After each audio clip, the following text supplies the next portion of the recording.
you ready?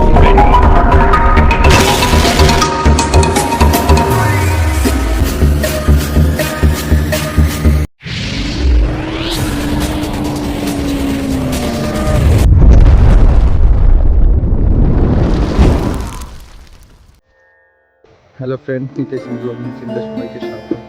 Friend আজকে দেখাবো ওই যে আলুবাড়ির মাঝে এই বিস্কুটের চারা কীভাবে ডালবো। এটা একটা নতুন পদ্ধতি, ইউনিক পদ্ধতি যে আলুবাড়ির মাঝখানে বিস্কুটটি ডালবো, আলু ফেটে যাবে, তার মাঝখানে বিস্কুটের নতুন চারা ডালবো। পরে আলুটা উঠায় নেওয়ার পরে এটাকে চালিয়ে দিব। এটাকে তোমরা ভিডিওটি ভালো করে প্লিজ চ্যানেলটি সাবস্ক্রাইব করবেন, লাইক কমেন্ট শেয়ার করে পাশে থাকবেন। ভিডিওটি চারা উঠিয়ে দিলাম।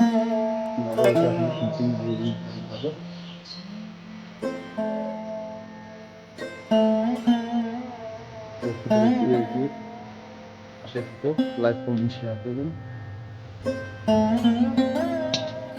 নিজেই।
Mm-hmm.